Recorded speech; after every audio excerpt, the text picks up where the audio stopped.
수험생 여러분 안녕하십니까? 부동산학 개론의 김하선입니다.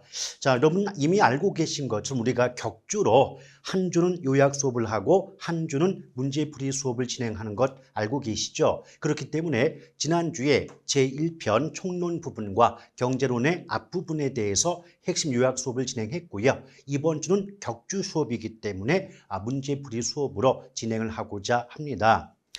가장 먼저 제1편 부동산학 총론 파트가 나오죠. 자, 부동산학 총론 파트는 크게 세 가지 부분으로 구성이 된다고 보시면 돼요. 첫 번째가 부동산학의 기초 부분인데 이 부동산학의 기초 부분에 관련해서는 문제가 어떻게 출제가 될까요? 예컨대 부동산학의 학문적 성격이라든지 연구 목적, 연구 대상, 연구 분야, 또 일반 원칙, 또 이념 이런 것들을 가지고 지문이 구성된다고 보시면 돼요. 자, 가장 먼저 1번 문제를 보도록 하겠습니다. 자, 부동산학에 관한 다음의 기술 중 가장 적절하지 않은 것. 자, 틀린 거 골라봐라 라고 나와 있죠. 근데 벌써 문제 속에서 부동산학 이렇게 물어봤어요.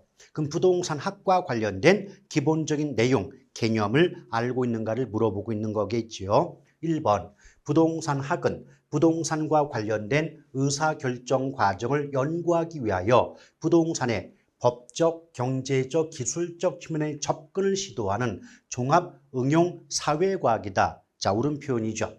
여기서 법적, 경제적, 기술적 측면 이걸 합하면 법경기 3대 측면이 되고 이렇게 법률, 경제, 기술적 3대 측면을 종합적으로 고려하는 사고방식을 우리는 복합 개념이란 말을 들어본 적이 있지 않습니까? 맞죠? 그래서 문장에서 법적, 경제적, 기술적 측면 이 말을 다르게 바꾸면 복합 개념으로 접근을 시도한다. 이렇게 말을 바꿀 수도 있는 거겠죠. 더불어 부동산학의 학문적 성격은 종합, 응용, 사회, 경험, 규범과학의 성격을 갖는다라고 들어본 바가 있지 않습니까? 2번 부동산학은 추상적 학문이 아니라 아주 전형적인 표현이죠. 벌써 문장 속에서 추상적 학문이 아니다. 이 말이 나오는 순간 이미 정답은 구체적인 경험과학이라고 말이 나올 수가 있는 거죠. 그래서 그 아래줄에 보니까 구체적인 경험과학이다. 정확히 맞는 표현 들어가 있고요. 자, 3번 부동산학이 추구하는 가치 그랬는데 일단 문장 속에서 부동산학이 추구하는 가치 이 말 나오면 부동산의 이념을 의미한다라고 보시면 돼요. 우리가 부동산학의 이념 배우실 때 크게 일반 이념과 지도 이념 나눠봤던 거 기억나실 거고요. 그런데 문제화 되는 건 일반 이념이고 지도 이념은 문제로 출제가 되지 않으니까 일반 이념을 중점적으로 학습할 필요가 있다고 했던 거 기억을 나시지 않습니까? 그럼 일반 이념에는 효율성, 형평성, 합법성 이념이 있다는 거 기억하시면 되겠습니다.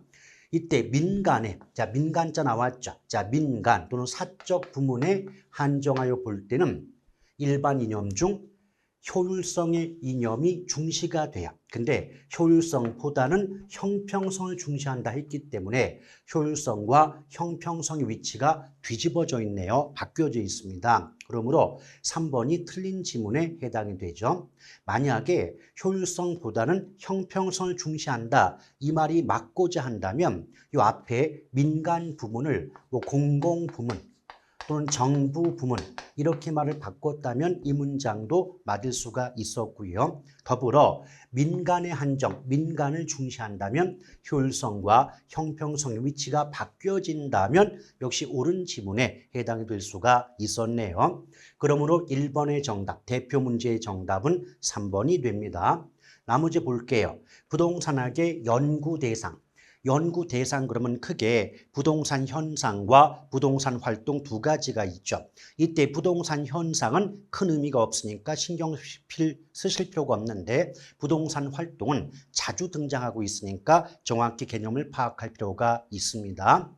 일단 부동산 활동은 대인대물 활동, 과학기술성, 윤리성, 전문성, 임장정보 활동성, 장기적 배려, 복합 개념 등의 속성을 갖는다. 기본적으로 알고 계셔야 되겠죠. 그리고 부동산학의 일반 원칙 중 능률성과 안전성의 원칙이 상호 충돌 관계에 있다는 것도 가볍게 기억하시면 좋지 않을까 생각이 됩니다. 정답 3번이고요. 자, 1번 문제 볼게요. 역시 부동산 학을 물어봤는데, 자, 1번 부동산 마케팅, 부동산 관리, 부동산 상담, 부동산 평가 등은 부동산학의 연구 분야 중 부동산 결정 지원 분야에 속한다. 옳은 표현이에요. 이때 원래 부동산학의 연구 분야는 크게 이론 분야와 실무 분야로 구분이 되고요. 이론 분야는 부동산학의 기초 분야에 해당이 되고 실무 분야는 크게 부동산 결정 분야와 결정 지원 분야 두 가지로 구분이 되죠. 이때 부동산 결정 분야는 투개, 금정, 투자, 개발, 금융, 정책 부분이 포함이 되고요. 부동산 결정 지원 분야는 마관상평이죠. 자, 마케팅, 관리, 상담, 감정평가 이 네 가지가 결정 지원 분야에 속하기 때문에 1번은 자, 마케팅의 마, 관리의 관, 상담의 상, 평가의 평, 마관상평은 부동산 결정 지원 분야인 거 알고 계시지 않습니까? 2번 부동산학은 여러 분야의 학문과 연계되어 있다. 여러 학문의 영향을 받았다. 이런 식의 표현 나오면 당연히 종합과학의 성격을 갖는다라고 말이 나올 수밖에 없는 거고요. 3번 부동산학은 토지 및 그 정착물에 관하여 그것과 관련된 직업적, 물적, 법적, 금융적 여러 측면의 그 분야를 연구하는 학문 분야가 바로 부동산학이다. 이런 부동산학의 정의 부분은 대단히 다양하게 존재하고 있다 보니까 보다 이제 상식적인 면에서 좀 괜찮다, 말이 좀 옳은 표현이네라고 느껴진다면 모두 틀린 말은 아니게 되겠죠. 4번 부동산학은 토지와 건물을 대상으로 탐구하는다는 점에서 순수과학 틀렸죠. 우리 무조건 부동산학이 나올 때 기초과학, 순수과학, 자연과학 이런 말 들어가면 무조건 틀린다라고 배우신 기억이 있지 않습니까? 맞죠? 그래서 이 문제의 정답은 4번이 되고요. 나머지 부동산학의 접근 방법 중 의사결정식 접근법.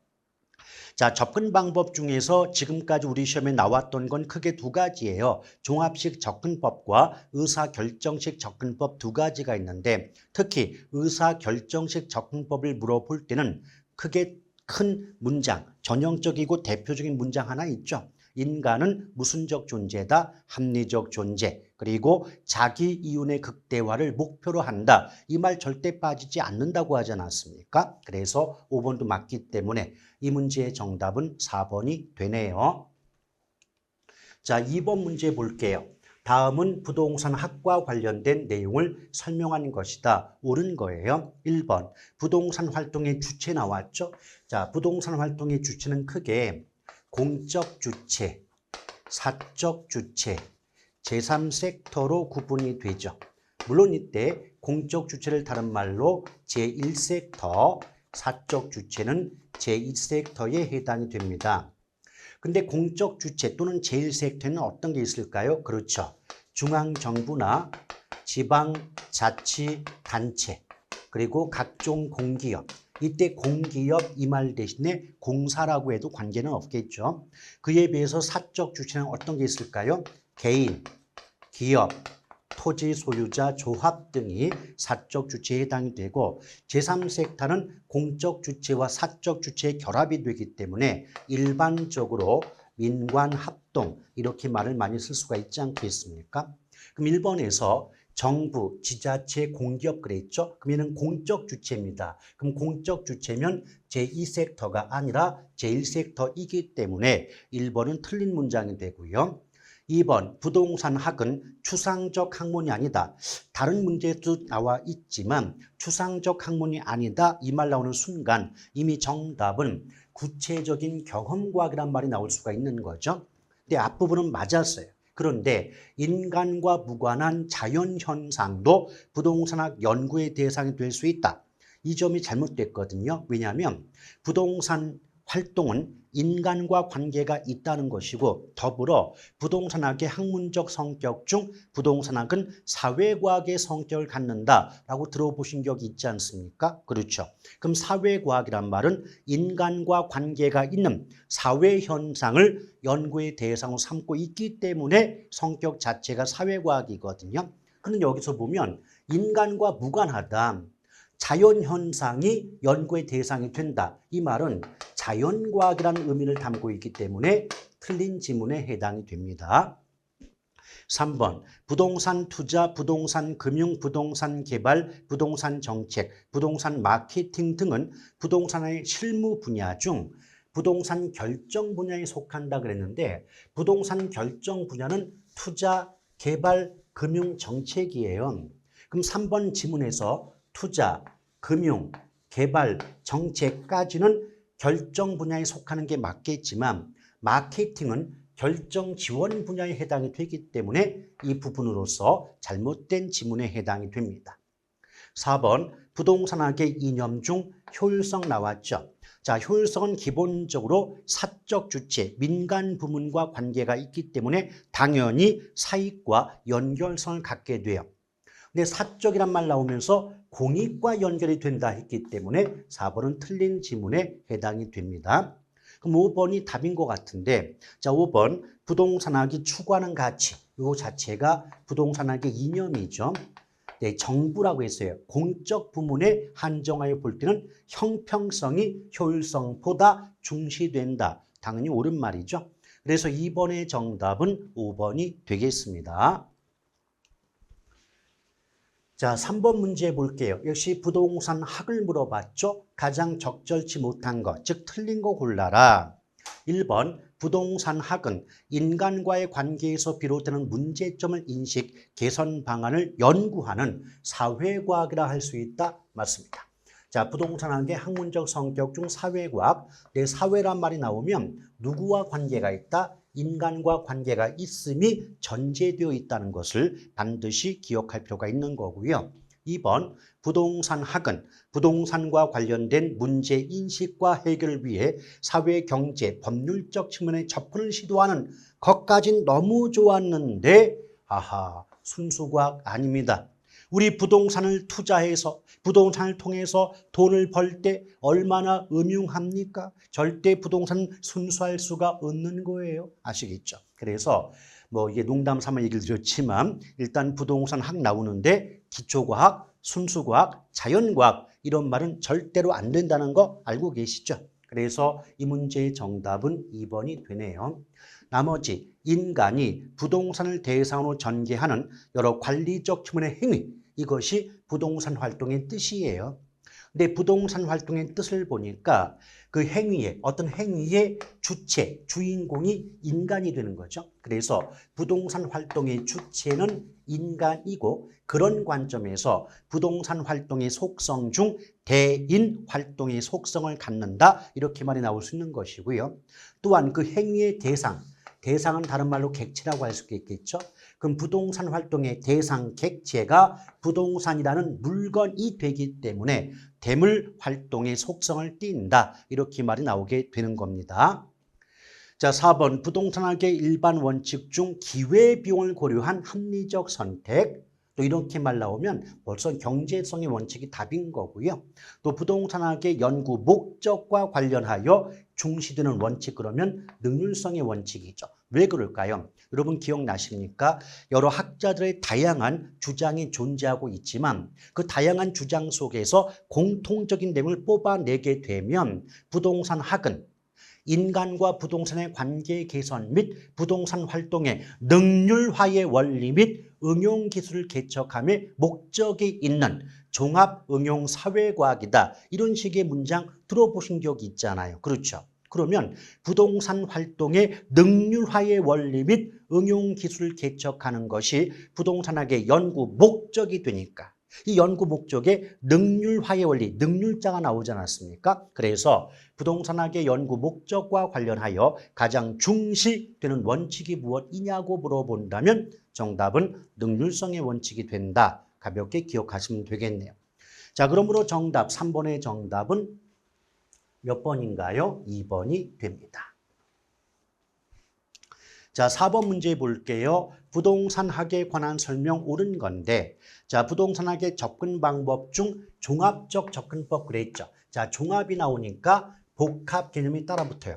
종합이란 말 나오면 복합 개념이 따라 붙는다. 또는 복합 개념을 좀 더 늘리고 싶을 때 법률, 경제, 기술적 측면을 고려한다. 뭐 이렇게 말을 바꿔보는 경우도 있겠죠. 그래서 1번은 뭐 하자가 없으니까 옳은 정답은 1번 같은데 나머지도 한번 볼게요.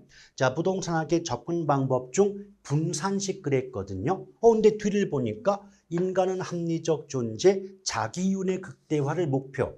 이거 의사결정식 접근법 아닌가요? 그렇죠? 그래서 분산식 틀렸고요. 3번 부동산학의 이념. 부동산학이 나아가야 할 방향성을 의미한다. 그런데 효율성을 바탕으로 공익과 사익의 조화를 추구한다.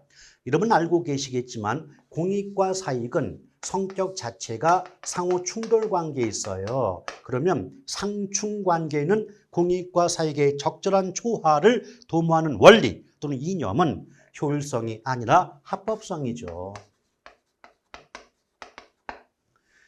자, 4번 볼게요. 부동산 활동의 주체 중 개인, 기업, 토지 소유자 조업. 얘네들 묶으면 얘네들 사적 주체 아닙니까? 그럼 사적 주체는 제1섹터입니까? 2섹터입니까? 2섹터죠. 그래서 4번도 틀렸고요. 5번 보면 부동산 활동의 일반 원칙은 능안경공. 능안경공 네 가지 원칙이 구분이 되고요. 이때 능률성이 강화되는 만큼 안전성도 강화된다 했는데 아니죠.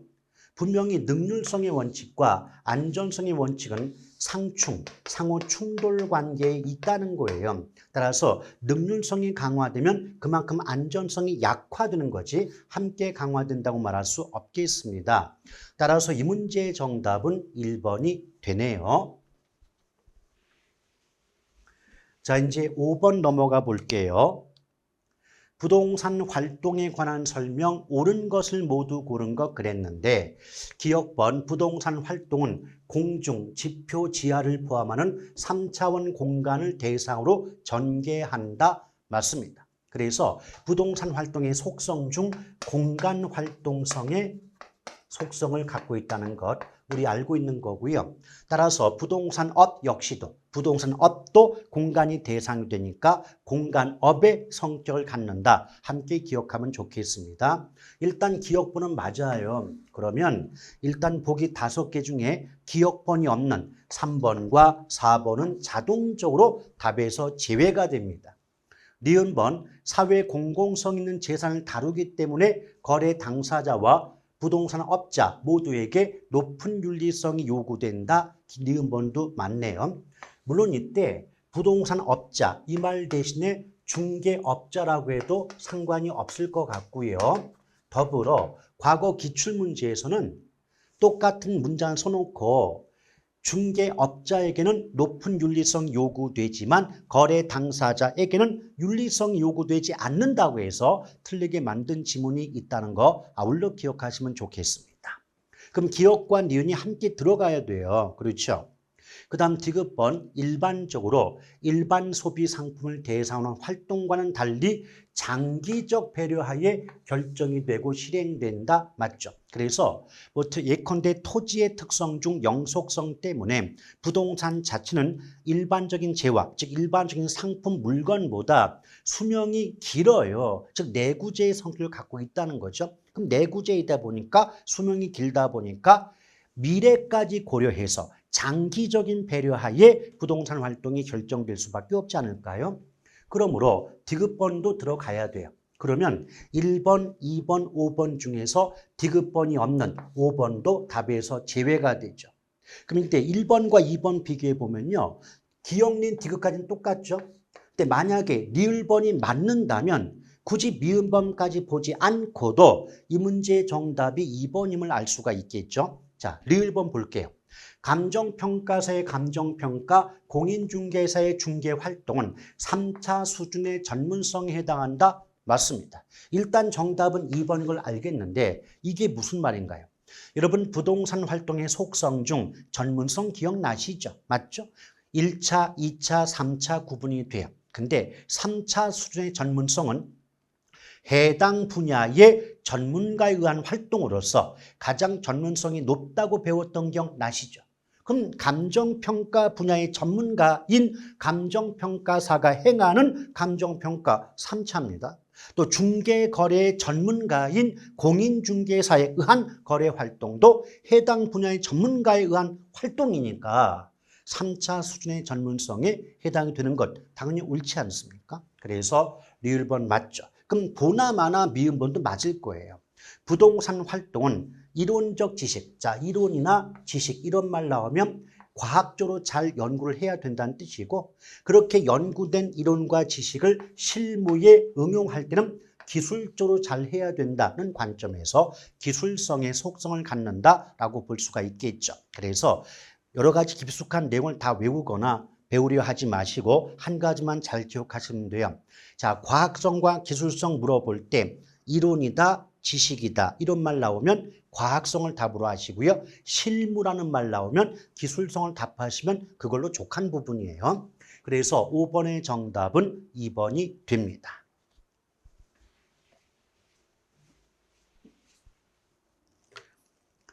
자, 그 다음 6번 볼게요. 부동산 활동에 관한 다음의 서술 중 틀린 건데요. 1번 부동산 활동의 주체가 인간이라는 관점에서 대인 활동, 또 활동의 객체, 대상이 부동산이라는 물건이라는 관점에서 대물 활동의 속성을 갖는다. 맞고요. 자, 2번 부동산 활동을 소유 활동과 거래 활동으로 구분을 합니다. 내 소유 활동에는 최유효 이용의 원리가 적용이 되고 또 거래 활동에는 거래질서 확립의 원리가 적용이 된다. 맞죠? 그래서 어떻게 기억하면 돼요?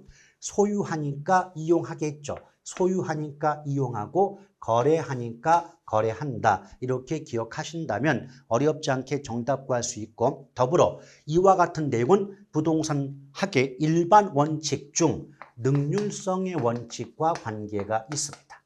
능률성의 원칙과 관련이 있다는 걸 함께 기억하는 게 좋을 것 같아요. 자, 3번 부동산 활동은 임장활동, 정보활동 아주 전형적인 표현인데 임장활동, 정보활동, 임장정보 이 말이 나오면 부동산의 특성을 물어볼 때는 당연히 부동성이 나올 수밖에 없어요. 근데 이것은 부동산의 자연적 특성 중 부동성 그래야 되는데 부증성 하는 바람에 3번이 틀렸군요. 자, 나머지 부동산 활동의 속성 중 윤리성. 자, 윤리성은 중개업자뿐 아니라 거래 당사자 모두에게 중시가 된다는 것 꼭 알고 계셔야 돼요. 5번 감정평가사의 감정평가는 해당 분야의 전문가에 의한 활동이니까 몇 차다? 3차에 해당이 된다. 맞습니다. 그러므로 6번의 정답은 3번이 되겠습니다.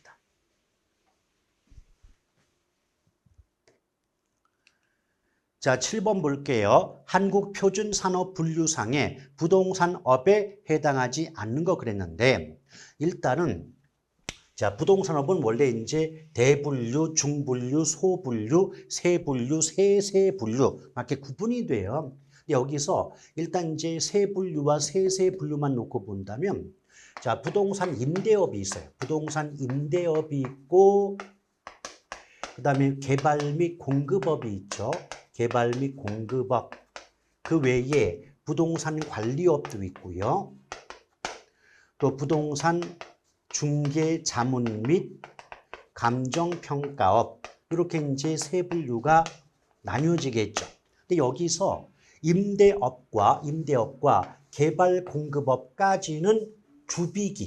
주비기가 뭘까요? 주거, 비주거, 기타 부동산 임대업으로 구분이 되죠. 그래서 부동산 임대업은 주거용 부동산 임대업, 비주거용 부동산 임대업, 기타 부동산 임대업으로 구분이 돼요. 마찬가지로 개발 및 공급업도 주거용 부동산 개발 및 공급업, 비주거용 그리고 기타 부동산 개발 및 공급업으로 구분됩니다. 그러나 관리업은 관리업은 주비, 즉 주거용과 비주거용 부동산 관리업은 있어도 기타 부동산 관리업은 없다는 거 조심할 필요가 있죠. 자, 관리업은 기타가 없어요. 그다음 중개, 자문, 감정평가업도요. 자, 중개 및 대리업이 있겠죠. 중개 및 대리업, 그리고 투자 자문업, 그리고 이제 감정평가업, 이런 것들이 이제 묶여가지고 이제 세분화될 수가 있는데, 이때 조심할 건 투자 자문업은 있어도 투자업이나 금융업은 없다는 것 아울러 함께 기억하시면 좋겠습니다. 자, 이걸 바탕으로 볼게요. 1번에 기타 부동산 개발 및 공급업. 자, 임대업이나 개발 공급업은 주비기, 기가 있다 그랬죠. 자, 주거용 부동산 관리업, 그리고 부동산 중개 및 대리업, 부동산 투자 및 금융업, 이런 거 없다 그랬어요. 4번이 답이고, 비주거용 부동산 임대업 맞습니다. 그래서 7번의 정답은 4번이 되겠네요. 자, 그 다음 8번. 역시 한국 표준 산업 분류에 따른 부동산업의 세 분류 항목으로 옳지 않은 것, 세 분류인데요. 이거 이제 감정평가사 기출문제거든요. 근데 딱 보셔도요, 우리가 제가 지우긴 했지만, 자, 부동산 임대업, 개발 및 공급업, 관리업, 중개 및 대리업, 그 다음에 뭐 투자 자문업, 감정평가 이렇게 구분된 적이 있지 않나요? 근데 그 구분에서 건설업은 없어요. 건설업은 없죠. 여기 임대업도 있고 관리업도 있고 개발 공급업도 있고 중개 자문 및 감정평가업, 모두 우리가 앞에서 지웠지만 다 써봤던 내용 아니겠습니까? 근데 분류 중에 건설업이란 말 자체가 없어요. 그래서 이 문제의 정답은 1번이 된다라고 보시면 되겠죠. 자, 이제 부동산의 개념 및 분류 파트로 넘어가도록 하겠습니다.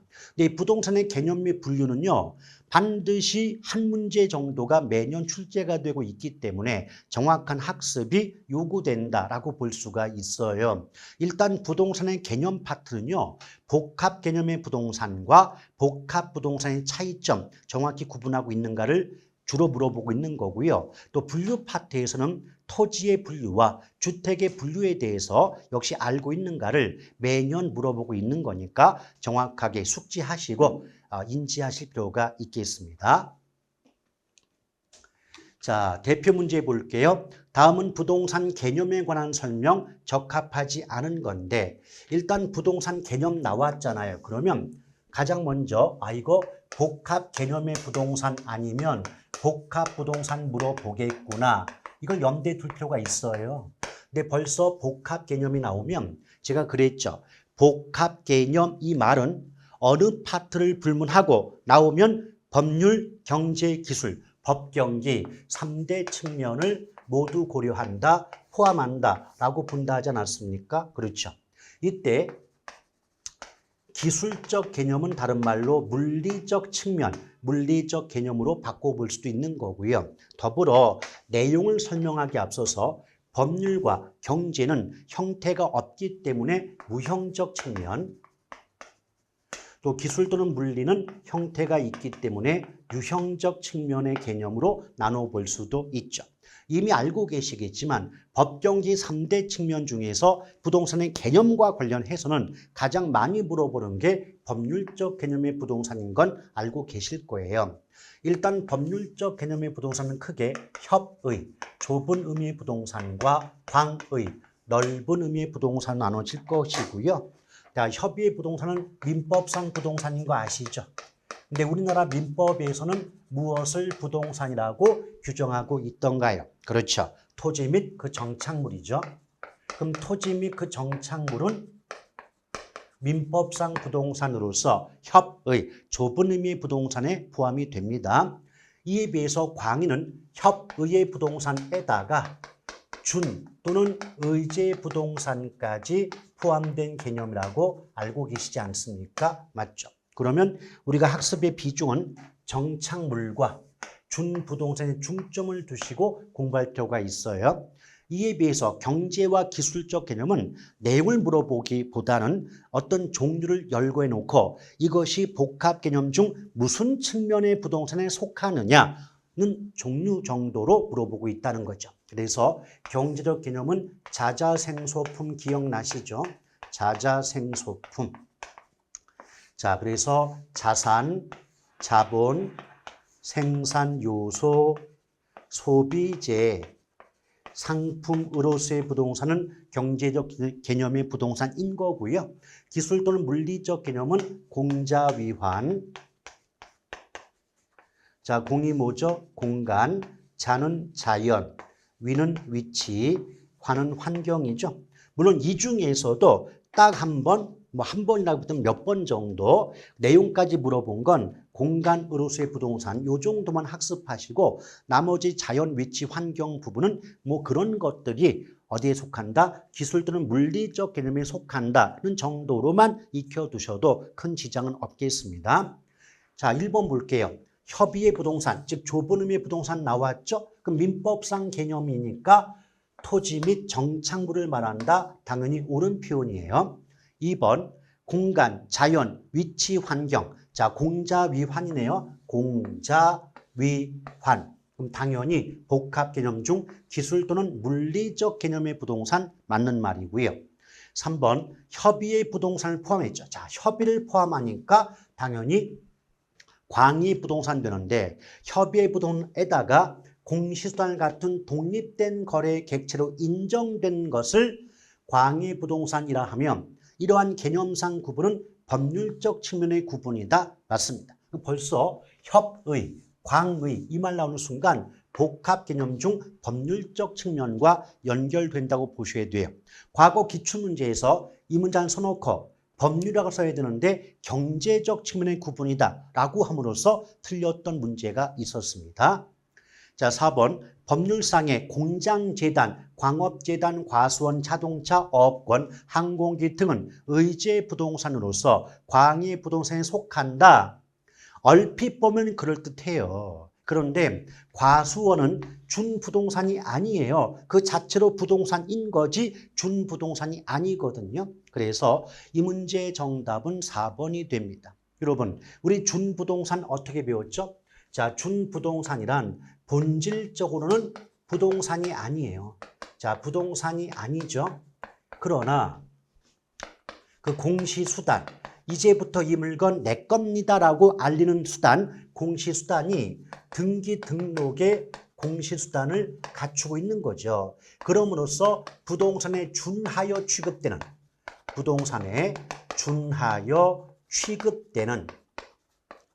특정의 동산 등을 우린 뭐라 그래요? 준부동산이라고 배웠던 기억이 있지 않습니까? 맞죠? 그러면 과수원은 아예 처음부터 그 자체로 부동산인 거지 부동산이 아니었다라고 말할 수 없지 않습니까? 그래서 준부동산에 포함이 안 되기 때문에 이 문제의 정답은 4번이 되겠고요. 나머지 5번 토지와 그 토지 위의 정착물이 각각 독립된 거래 객체이면서도 마치 하나의 결합된 상태로 다루어져 부동산 활동의 대상으로 인식될 때 이를 복합 부동산이라 한다. 맞습니다. 그래서 복합 개념의 부동산과 복합 부동산 다른 개념이니까 반드시 구분하셔야 돼요. 잘못하면 틀립니다. 근데 이때 출제자가요 말을 바꾸는 경우가 있어요. 이 문장에선 토지와 그 토지 위의 정착물이 각각 독립된 거래 객체다라고 했지 않습니까? 그렇죠. 여러분 법을 배워서 아시겠지만 우리나라 법률 체계에서는 땅과 그 땅 위에 세워진 건물은 하나의 물건으로 봐요? 서로 다른 두 개의 물건으로 봅니까? 서로 다른 두 개의 물건으로 보는 거죠. 하나의 물건으로 봐주지 않는 거죠. 그러니까 이 말을 어떻게 바꿀 수 있냐면 이 첫 번째 문장을 이렇게 바꿀 수 있죠. 자, 법률적으로, 자, 법적으로는 서로 다른 두 개의 물건이 결합하여 일체로 거래되거나 또 용도상 상호 불가분의 관계에 있는 경우 이를 복합부동산이라 한다라고 출제된 적도 있다는 겁니다. 그러니까 지금 5번 지문의 내용 그 문장 표현하고 지금 제가 칠판에 썼던 이 문장 표현하고 내용을 해석해 보면 둘 다 똑같은 말이에요. 다만 문장으로만 놓고 본다면 다른 말 쓴 것처럼 보이겠지만 사실 해석해 보면 같은 말이다. 그래서 비슷한 내용, 같은 내용을 담고 있는 여러 가지 문장은 많이 알아두는 것이 문제 해결에 도움이 되지 않겠나 싶어서 하나 써봤습니다. 이때 조심할 건 뭐냐면 이때 자 지금 일체로 나왔죠. 일체로나 불가분 이 말 나오면 이 자체가 복합부동산인데 특히 복합부동산은 감정평가 시 일괄평가의 대상이 된다는 점을 아울러 기억해 두시면 좋지 않을까 생각이 듭니다. 자, 그래서 지금 대표 문제의 정답은 4번이고요. 자, 그 다음 1번 볼게요. 부동산의 개념에 관한 설명 가장 옳은 거 그랬는데 자, 복합 개념 나왔죠? 자, 복합 개념의 부동산 중 법률과 기술적 개념은 유형적 측면이다. 이미 틀렸죠. 제가 앞에서 뭐라 했어요? 법률과 경제가 무형이고 기술이 유형 그랬는데 기술적 개념은 유형이 맞지만 법률적 개념은 무형적 측면인데 기술과 더불어 유형이라고 했기 때문에 이미 틀렸다라고 보시면 돼요. 만약에 이 문장이 법률적 개념을 경제적 개념 옆에다 써놓고 무형적 측면이라고 했다면 맞을 수도 있었는데 아쉽습니다. 자, 2번 명인 방법을 구비한 수목의 집단, 권원에 의하여 타인의 토지에 재배되는 농작물들은 토지의 일부로 취급된다. 여기서 토지의 일부로 취급되는 건 종속정착물이에요. 그래서 토지의 일부가 됐기 때문에 땅이 매매된다면 땅과 더불어 매수인에게 넘어가는 게 종속정착물이거든요. 그런데 앞문장 명인 방법을 갖춘 수목의 집단이나 권원에 의하여 타인의 토지에 재배되고 있는 농작물은 대표적인 독립정착물이에요. 그럼 종류로는 독립정착물인데 뒤에 내용을 종속정착물로 취급하고 있기 때문에 앞뒤 궁합이 맞지 않음으로써 틀렸습니다. 어떻게 해야 되겠습니까? 토지와는 독립하여 독립된 거래의 객체가 될 수 있다고 했다면 맞을 수가 있었는데 아쉽네요. 자, 3번 준부동산은 부동산과 공시수단이 같거나 비슷. 쉽게 말하면 부동산과 공시수단이 어떻게 등기 등록의 공시수단을 가지고 있기 때문에 부동산과 공시수단이 같거나 비슷하다고 보는 거죠. 그래서 부동산에 준하여 취급되는 특정의 동산 등까지 좋았습니다. 그런데 여기서 보면 토지와 건물은 법률상 별개의 물건이죠. 서로 다른 두 개의 물건이죠. 그런데 그 법적으로는 서로 다른 두 개의 물건인 토지와 건물이 일체로 나왔어요. 일체로 이용 거래될 때는 그 자체가 복합 부동산이 되는 거예요. 그럼 복합 부동산의 경우는 감정평가 시 개별평가의 대상이 됩니까? 일괄평가의 대상이 됩니까? 일괄평가의 대상이 된다라고 제가 이미 써놓지 않았습니까? 그렇죠? 그래서 3번도 틀렸고요. 4번 임대수익의 증대를 목적으로 임대주택에 부착된 냉장고는 정착물로서 부동산으로 간주된다. 맞네요. 그래서 우리가 정착물의 구분 기준 중에 하나가 가치의 상승, 수익의 증진 등을 목적으로 그것을 의도하여 부착된 물건은 정착물로 본다라는 기준이 있거든요. 자, 5번 토지 및 정착물에 준부동산을 결합하여 광해부동산을 한다까지 좋았고 근데 부동산과 동산의 공시수단은 원칙적으로 동일. 이게 말이 됩니까? 동산과 부동산의 공시수단은 다르죠. 예컨대 동산의 공시수단 그러면 인도나 점유가 되고요. 부동산의 공시수단은 등기나 등록이잖아요. 그럼 부동산과 동산의 공시수단은 다르다고 나와야 되는데 동일하다, 같다고 했기 때문에 틀렸습니다. 그러므로 이 문제의 정답은 4번이 되겠습니다. 자, 2번 볼게요. 정착물에 관한 다음의 서술 중 틀린 겁니다. 1번 정착물이란 토지나 건물 등에 부착되어 지속적으로 사용됨이 사회 경제적으로 타당하다고 인정되는 물건을 말한다. 맞죠? 그래서 이때 조심할 게 한 가지 있어요. 단순히 땅이나 건물에 부착, 즉 붙어 있다고 해서 정착물로 보는 것이 아니라 그 부착의 상태, 이용의 상태가 지속적이고 계속적일 때 비로소 정착물로 본다는 거예요. 그렇기 때문에 비록 토지나 건물에 부착되어 있다 할지라도 그 부착의 상태, 또 이용의 상태가 임시적이거나 일시적인 부착물은 정착물로 보지 않는 거죠. 정착물로 보지 않는다. 그럼 여기에 대표가 뭐냐면 신문 가판대라든가 뭐 비닐하우스, 뭐 판잣집, 공중전화 박스. 이것 이외에 우리 시험에 자주 나오는 내용 중에 하나가 뭐냐면 가식 중에 수목이에요. 자, 가식 중에 수목. 자, 가식이란 말 나오는 그 순간 이미 정착물로 보지 않는다는 것 가볍게 좀 알아두면 좋겠네요. 자, 2번 거래 정착물, 가사 정착물, 농업 정착물 등은 임차인 정착물로서 정착물로 보지 않는다. 맞죠? 제가 수업할 때 정착물이란 말이 나와도 앞에 임차인, 임차자 이 말이 들어가 있으면 걔네들은 정착물로 보지 않는다고 했던 거 기억나시죠? 그래서 정확하게 거래, 가사, 농업 정착물은 묶으면 임차자 정착물이고 임차자란 말이 들어가는 순간 정착물이란 말이 있다 할지라도 정착물로 본다, 안 본다? 안 본다. 그렇죠. 이건 정착물의 구분 기준이 있어요. 정착물을 구분하는 기준에 여러 가지가 있죠. 그 여러 가지 기준 4가지 정도가 있는데 4가지 모두 다 볼 건 없고요. 그게 2가지만 익혀두시면 돼요. 첫 번째가 설치 주체예요.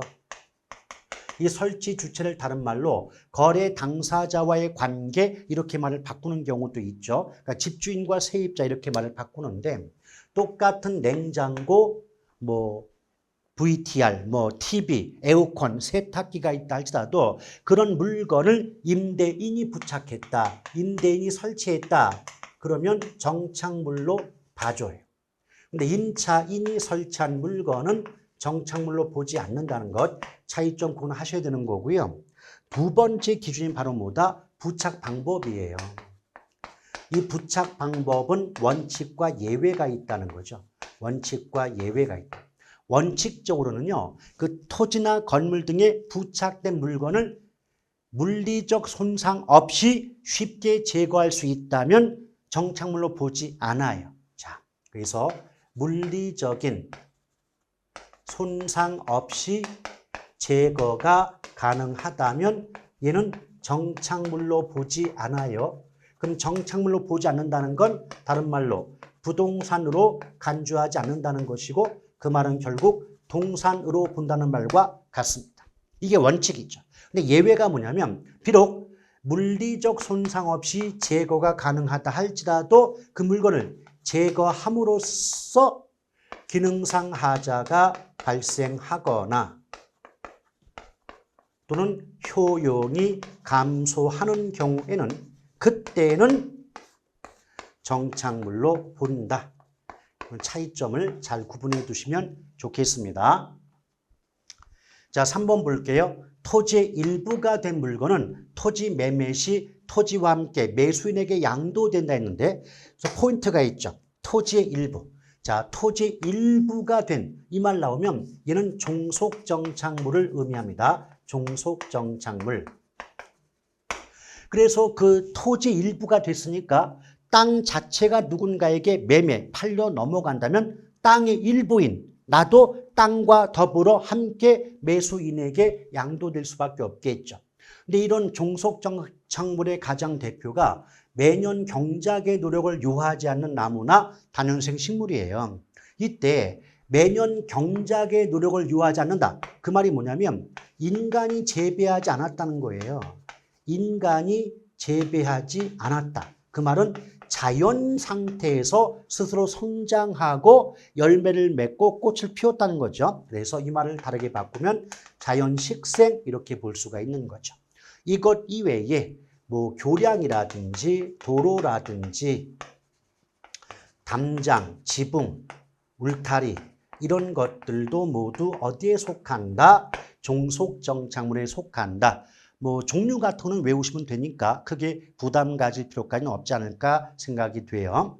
자, 4번 건물 명인 방법을 구비한 수목의 집단, 소유권 보존 등기된 임목, 권원에 의하여 타인의 토지에 재배되고는 농작물, 아주 대표적인 독립정착물이거든요. 그럼 독립정착물이란 말은 토지와는 독립하여 거래의 객체, 즉 거래의 대상이 될 수 있다는 뜻이에요. 그럼 토지와는 독립한다 이 말이 뭐냐면 토지와는 별도로 그것만을 팔아먹을 수 있다는 거죠. 상식적으로요. 여기 A라는 토지 위에, 땅 위에 B라는 건물이 세워져 있다고 할 때 토지는 내버려 둔 채 토지와 별도로 건물만을 팔아먹을 수 있지 않습니까? 매매할 수 있는 건 아닙니까? 그래서 대표적인 독립정착물로 보시고 나머지 내용도 종류상 독립정착물 외워두는 것도 나쁘지 않겠죠. 5번 정착물인지 아닌지 불분명하다. 이게 정착물인지 아닌지 정확히 모르겠어요. 이럴 때는 일단 정착물로 봅니다. 정착물 보니까 누구의 소유로 인정해 준다? 매수인의 소유로 인정해 준다는 거죠. 매도인께 아니라 매수인걸로, 매수인걸, 사는 쪽으로 인정해 준다는 겁니다. 그래서 5번이 틀린 정답에 해당이 되겠네요. 자, 2번까지 보고요. 다음 문제부터는 다음 시간으로 이어가도록 하겠습니다.